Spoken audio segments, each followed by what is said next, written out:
Potato.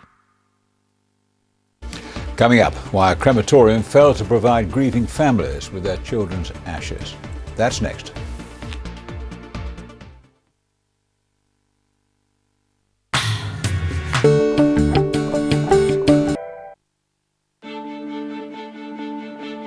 Now, the latest ITV News Central with Bob Warman and Samina Ali Khan.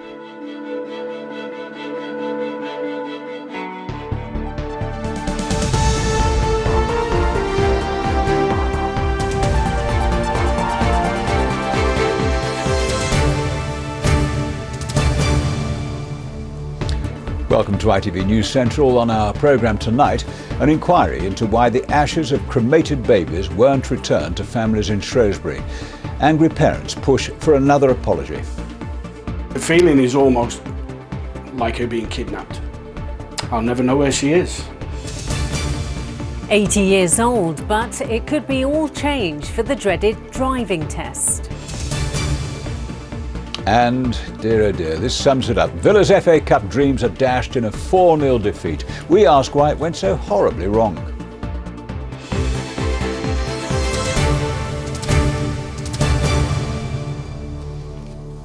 Good evening. An inquiry into why the ashes of dozens of babies cremated in Shrewsbury were not returned to their families has made 16 recommendations regarding cremation practices. The report examined the cremations of 59 infants over a 15-year period and found that ashes were not recovered in 51 of those cases. Callum Watkinson is outside the M Street crematorium and joins us now. Callum, have they got to the bottom of why this was happening? Well, it was the equipment that they were using. The cremators that were in use here until 2012 were old. Their maintenance was described as basic, and they simply weren't capable of the very delicate calibrations that are needed to cremate a very tiny body whilst leaving some remains behind. That's essentially the main finding of this report. And its author believes that what he has uncovered has implications for cremation practice well beyond the borders of Shropshire. If the publication of this report was supposed to make the families of the babies whose cremations it examined feel less sorrow at what they have suffered, it did not have the desired effect. What were you hoping to hear today? The truth. The truth that it was human error, not equipment. And that, you know, where are our babies? Where are our babies' ashes? Because there should have been some. Though they had heard compassion from the report's author, there can surely be no more painful experience than losing one's infant child. These families have carefully and vividly explained to us how their awful sense of emptiness after losing their child felt all the more desolate for having had no ashes returned to them after the cremation. And they had heard an apology from Shropshire Council. On behalf of Shropshire Council, I'd like to offer my sympathy and sincere apologies to the bereaved families for the distress that they've suffered following the cremation of their baby or child at M Street Crematorium in Shrewsbury. The report found that cremators in use here until 2012 did not have a special infant setting, that staff regarded the absence of ashes in the case of babies as the norm, and had no experience of practices at other crematoria, including here in Shropshire, where the ashes of babies were being recovered. Among 16 recommendations were that an independent inspector should be appointed to check cremator technology and promote best practice for infant cremations, that there should be a single and authoritative code of practice for baby and infant cremations, and that minimum standards of training and continuing development should be drawn up for staff. But the looks on the faces of some of the families as the press conference concluded said it all. There were answers they were hoping for today that they simply didn't get. Well, you saw Glenn Perkins at the end of my report there. It was hearing an interview with him on the radio that drove the leader of Shropshire Council to commission this investigation in the first place. Here now, in his own words, are a few of Glenn's thoughts and feelings prior to the report's publication today. The impact on my family has been massive. The impact on me has been immense, to be honest. Today I'm on medication for the foreseeable future because of severe depression and anxiety, you know, as you can well imagine. I also have to see a psychological therapist. You can accept the fact that you can't have your child after death. But after cremation, you should have something back, some physical fulfillment that your child is laid to rest, her body's laid to rest finally. We didn't have that. It's almost, the feeling is almost like her being kidnapped. I'll never know where she is. It's bad enough not being able to hold her and celebrate birthdays and stuff with her, but we can't even commemorate the anniversary of her death because we can't take flowers, we can't put teddy bears there, we can't do anything that normal grieving parents should be able to do, and that's to be wherever she's laid to rest. I go to bed at night and I cry. You know, I do cry. I'm only human. You know, I shed bucket loads of tears. Hearing about other people's stories, you know, that makes me very emotional. But what I feel towards those people that I consider to be negligent in what they've done, I feel great anger, absolute massive amounts of anger, because they've taken away my child again, you know, and I'm not going to get them back this time. Well, one thing the families agree with David Jenkins about is that this is a situation that has implications nationally. They believe that this scenario is likely to be repeated at crematoria right across the country once parents realise what's been going on here in Shrewsbury, and they'll be giving a more in-depth response to David Jenkins' findings at a news conference tomorrow. Callum, thank you for that report. Police have arrested a man from Derby who escaped from prison last week. Haroon Ahmed, who's 26, was found this morning in Nottingham. He walked out of HMP Dovegate prison last Wednesday, where he was serving a sentence for robbery. The family of a businessman from Wolverhampton found dead in India have paid tribute to him. Ranjit Singh Bauer disappeared in the Punjab at the start of May. His son has described him as his best friend, teacher and leader. It's reported a man has appeared in court in India in connection with his death. Motorists who drive in bus lanes in Wolverhampton will face fines from today. The City Council is taking over enforcement from the police, and it's installed cameras which have automatic number plate recognition technology to monitor vehicles. Leicester City Football Club has launched an investigation after 3 of its players appeared to racially abuse and insult Thai women in a sex video. The footage shows the trio naked during an end-of-season tour in Thailand. One of the 3 is the son of Leicester City's manager Nigel Pearson. The players have now been flown home amid calls for them to be sacked. Phil Brewster reports. It's the sort of headline any football club dreads. After the joy of escaping relegation from the Premier League, 3 of your youngest players then bring shame on themselves and the club. This is the video footage that sparked outrage. Foxes striker Tom Hopper, goalkeeper Adam Smith and defender James Pearson, the son of the club's manager Nigel, appearing in a sex video during the club's end-of-season tour of Thailand. In it, one of the players can be heard racially abusing a Thai woman. Laughter can also be heard, while one of them also insults the woman's appearance. The 3 players have now been sent home early from Thailand. Today, the club's Facebook page has been full of comments deploring their behaviour. And on the streets of Leicester, plenty of fans spoke of their disgust. In any other walk of life, representing your work, you get a P45 straight away, so why should it be any different for football players? Do you think they should get the boot? Yeah, I think they should. It's not looking good on the manager either, since it's one of his sons.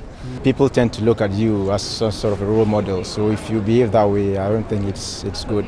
On the sort of manner that these footballers are on, and they can behave like that when they're away from supposed to be representing us and the city, then yes, they deserve to be sacked and not to be taken on by anyone else either. What's made this incident even more embarrassing is the club is owned by Thai billionaires who've poured millions of pounds into Leicester City since taking over. The manager, Nigel Pearson, is also patron of the charity Show Racism the Red Card. We spend a lot of time talking to young people about appropriate language, the fact that language changes all the time, but that some language carries with it particular connotations, and this would be an example of that. And I think with a greater spotlight shone on the power of education, more can be done to stop young men like this from behaving in this kind of way. Today, no one from the club was available to comment on camera, but in a statement they've said the board of Leicester City Football Club is deeply concerned about an incident involving 3 of our young professionals during a recent trip to Thailand. Our players are expected to behave as representatives and ambassadors for our football club, both on official duty and in their personal lives. Tom Hopper, James Pearson and Adam Smith would like to convey their sincere apologies for their behaviour to the women involved in this incident, to the club and its owners, to the club's fans and to their families. For some in Leicester, the events in Thailand have been a cause for humour. But tonight, as the club conducts an internal investigation into this embarrassing episode, no one at the King Power Stadium is laughing. Phil Brewster, ITV News, Leicester. And indeed, you're watching ITV News Central. Still to come on the programme, the forecast for the next few days and some unseasonably windy weather. Plus the highs and lows as we look back on the FA Cup final weekend for Villa fans.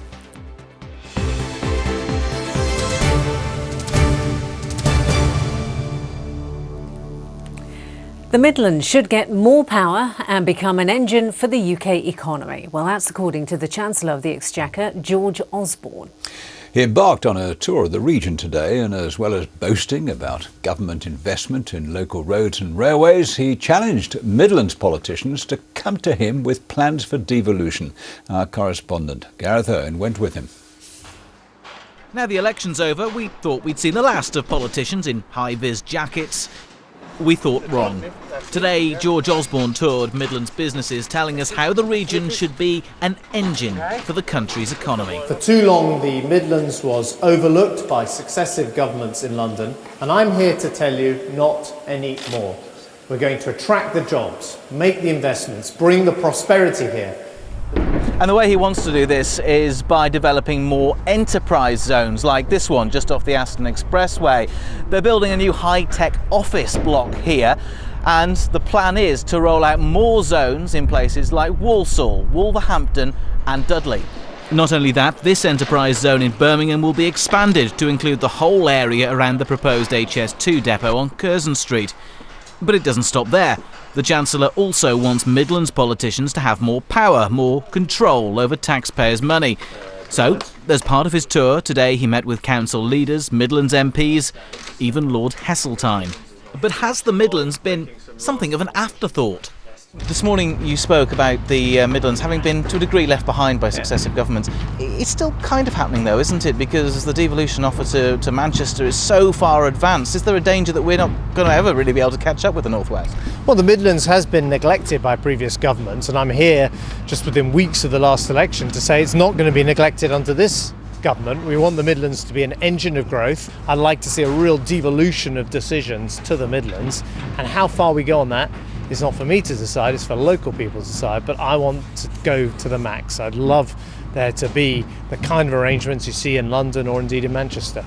And that means combined authorities and a directly elected mayor. So, as far as the government's concerned, the ball is in our court. Gareth Owen, ITV News, Birmingham. So big ambitions, but how keen are councils in the Midlands to seize the opportunities, and when will we start seeing any changes? Well, let's speak now to our political correspondent, Alison Mackenzie. And Alison, what do MPs make of it in Westminster? Well, there is broadly support for the idea, but lots of sticking points, not least the first requirement in the bill as published, for that directly elected mayor. It was only a couple of years ago that the people of Birmingham and in Coventry rejected the idea of having an elected mayor. So that's one issue that needs sorting. Other MPs I've spoken to question whether the combined authority, however big it is and however much money it gets, will actually be there to impose lots of cuts still to come the way of the Midlands, because the deficit has still to be paid off. So lots of questions, no doubting George Osborne's wish, but we are playing catch up. They've had the Northern Powerhouse, the combined authorities north of us for some time. So do we want it? We'll find out. And for now, thank you very much. Well, the national and international news is just a few moments away, so let's take a look at what's coming up. Here's Mary Nightingale. Coming up, scientists claim a major breakthrough in the war on cancer. Successful trials suggest a combination of drugs could save tens of thousands of lives. But can the NHS actually afford them?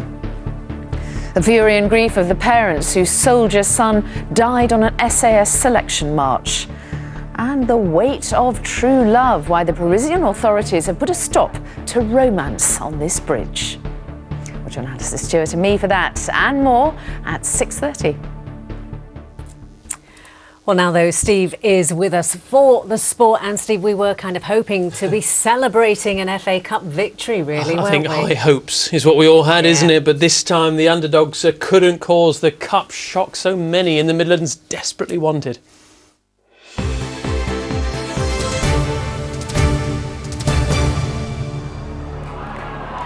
ITV Central Sports Report, sponsored by WeWantAnyCar.com, the Cash for Cars website. Well, it really couldn't have gone much worse on the pitch, could it? Was it nerves? Was it the big occasion? Or was it that Arsenal are just a much better team? Such a shame as the day started so full of hope. The atmosphere outside Wembley Stadium was electric.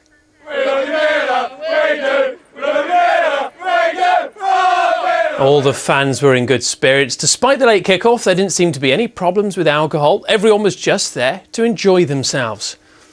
But then you get to the bit where it all mattered most. Aston Villa aiming to lift the cup for the first time since 1957, and that's where it all went wrong. A season of struggles, but one chance to put all that behind them and make history. But Arsenal didn't take long to show Aston Villa their true intent. Shay Given in goal 17 years after his last FA Cup final appearance with a fine save. But when a goal came, it was unstoppable. Theo Walcott with the opener. Goal number 2 came in the second half from Alexis Sanchez. You'll see few better at Wembley. Villa still hadn't had an effort on goal as the hour mark came and went, while Arsenal were having fun. Pierre Mertesacker making it 3. Gabriel Agbonlahor had been brought on shortly after half-time and came up with Villa's only real threat, going down with shouts of penalty. Not given, though.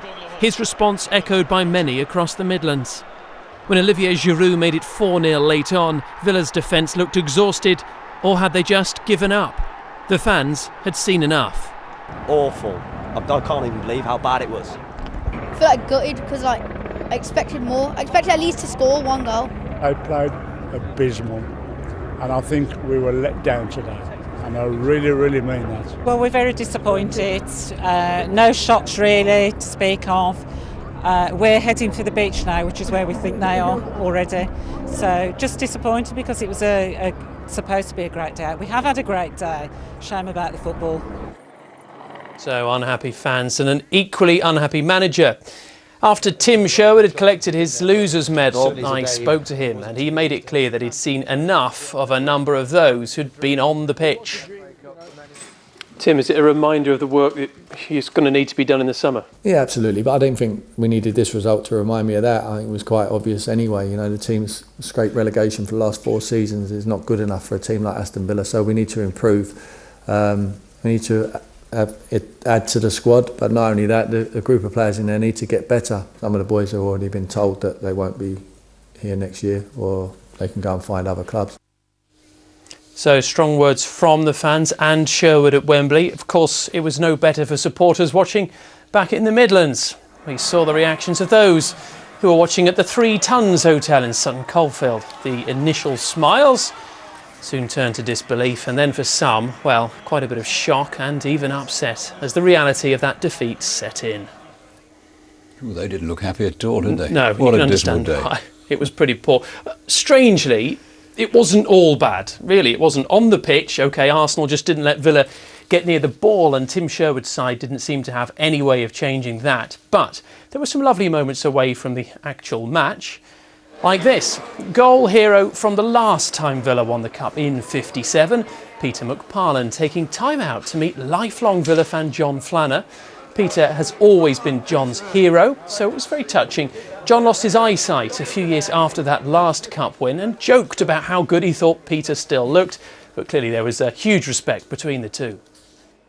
Oh, absolutely. He's handsome, isn't he? Yeah. His hair's whiter than mine, I think. But he's old, he says. That's what he's saying, really. Yeah. He's an old fella. It's really amazing to meet Peter, because I've got so many memories of seeing him play. It's just nice there on Wembley Way. I was coming down Wembley Way there, and the fans were coming over and having photographs. Well, it's the world now is that everybody can take a photograph of you, so they all want photographs. Well, you do when you're a legend like that. Everyone wants your picture. Well, another moment that reminded us the bigger picture. A round of applause in the 63rd minute to mark the memory of a lifelong fan who died, aged 63, shortly before this big game.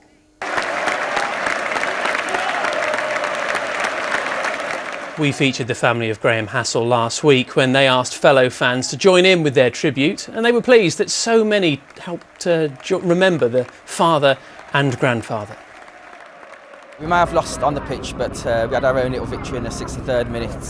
The applause from the Villa fans for my dad, who died just after the semi-final, was amazing. Speechless, absolutely speechless. We're just away from the football for a moment. Elsewhere on Saturday in London, there was disappointment for Frankie Gavin, who lost his world title fight with Kell Brook.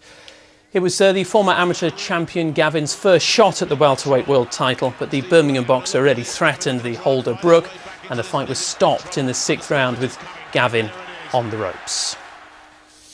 Derby County have announced that former Real Madrid assistant coach Paul Clement will be their new head coach. Something I've been thinking about for quite some time now. I've had a wonderful experience the last 6 years being assistant to Carlo Ancelotti, worked at 3 great clubs in Chelsea, Paris Saint-Germain and Real Madrid, but really felt it was my time now to try and to go it alone as a number one, as a manager in my own right.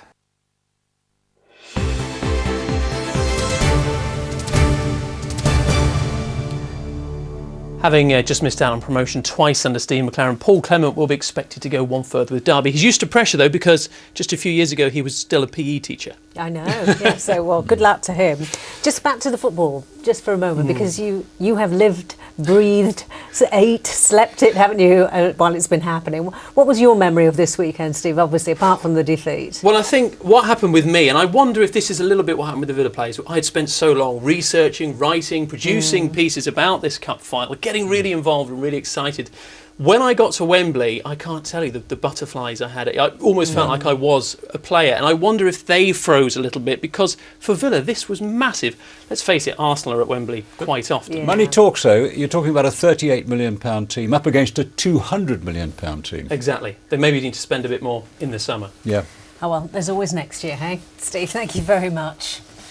Now, it's 80 years since the driving test became compulsory, and since then nearly 50 million exams have been taken.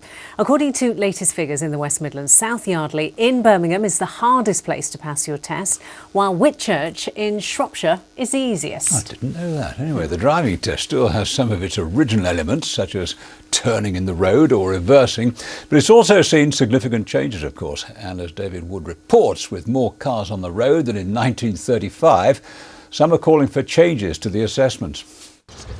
L-plates, dodgy clutch control and emergency stops are a rite of passage for any learner driver, and are things Luke Gilbert is getting used to. Having only had 8 lessons, he's still a beginner behind the wheel. But the 21-year-old can't wait to get out and about on his own. It also would be a great help to my sister, my mother, if there's just another person in the house who can drive that car on long journeys or things like that. So, and I also want to, be at the age where I can see other parts of England, Scotland, Wales without having to take the train. So as Luke bids to become one of the road's newest drivers, his instructor Gary is one of the most experienced, with 33 teaching years behind him. So what you're going to need to do now that we're turning. And over the years he's seen more cars on the roads, which is changing what students need to know.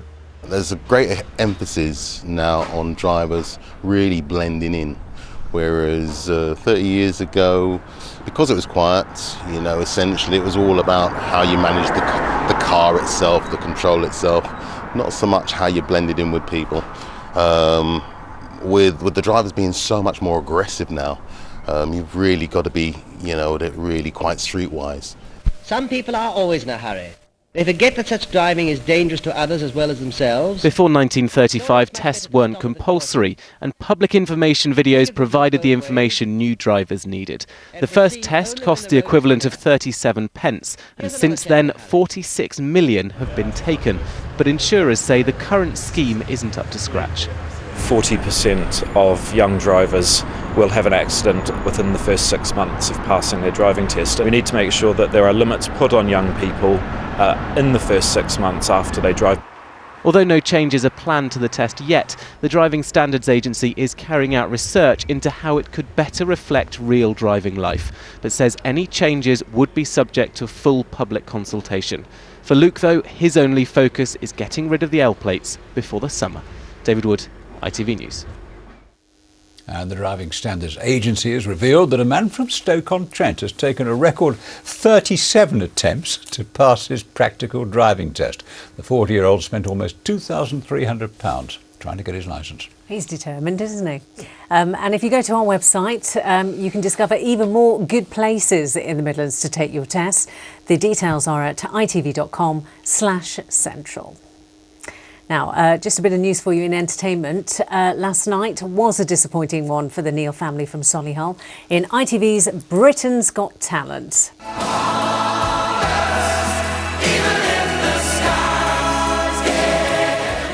Yeah, the singing brothers and their father came 9th in the final, and Simon Cowell said he didn't like their song choice.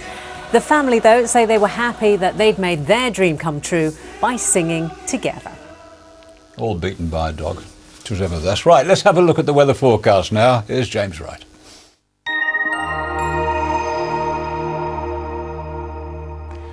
Good evening. We've seen a little bit of rain pushing across us during the afternoon. It's going to get a lot worse before it gets better, and we've also got some much stronger winds to contend with. Why have we got all this on the 1st of June, the first day of the summer as far as meteorology is concerned? Well, we've got the jet stream. It's a little bit further south than we'd like it. It's dragging these low pressure systems across us. It's going to continue to do so over the next couple of days before we start to see the jet stream moving a little bit further north, and hopefully it'll take those systems there. It'll also help introduce some slightly warmer air across us, so that will be a welcome change. As far as tonight goes, well, like I say, a lot of rain around. By the time we get to tomorrow afternoon, I think we'll see just shy of an inch of rain, but it is the winds that could cause a few issues. Still gusting on the strong side, up to around 50, maybe 60 miles an hour, and because the trees are in full leaf, we could see 1 or 2 branches down, possibly even more than that. As far as tomorrow morning goes, well, a bit of a transition period, most of the rain pushing away from us, 1 or 2 outbreaks left over. Fair bit of cloud. We'll start to see things brightening up from the likes of Staffordshire and Shropshire. Into the afternoon, hopefully more of us seeing a little bit in the way of brightness, although for many places it will remain fairly grey. It will remain breezy too. But if you can get into a bit of shelter and a bit of brightness, well, 16 to 18 Celsius, feeling a little bit better than today. Then warmer and settled as we head towards the weekend.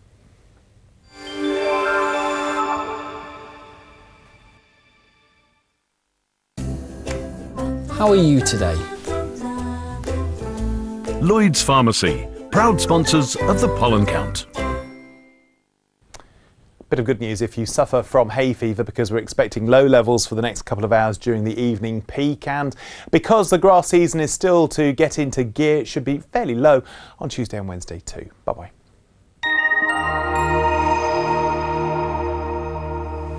And a reminder of tonight's top stories on ITV News Central.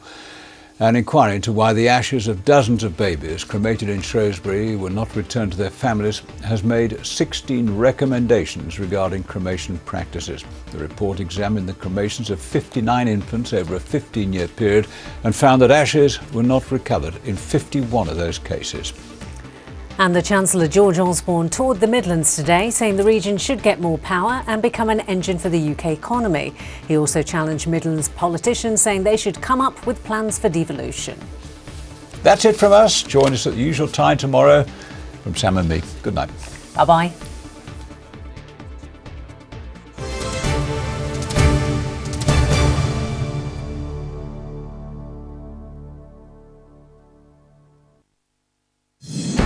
A new victory in the battle against cancer, but can the NHS afford it? The groundbreaking combination of drugs could cost tens of thousands of pounds per patient, but scientists say it does show real potential. I am feeling absolutely fantastic. Every time I go to the hospital now, they're giving me good news with the scans. Also tonight, a mother's fury at the administrative inconvenience she says cost her soldier son his life. Migrants who say sorry for surviving. We meet them after their nightmare journey from Syria to Greece.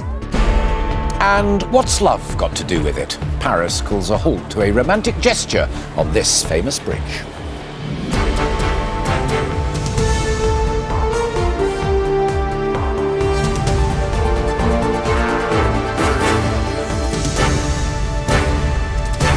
This is ITV News at 6:30 with Mary Nightingale and Alistair Stewart. Good evening. Experts are claiming that new developments in the treatment of some cancers could be a milestone in the battle against the disease. It follows new trials of what's called immunotherapy, in which drugs are used to boost the body's own defences against cancerous cells. In one British-led trial, patients with advanced skin cancer saw their tumours brought under control or even shrunk. But there is also caution tonight over the significance of the results and, inevitably, the cost of treatment. Our health editor Rachel Younger reports.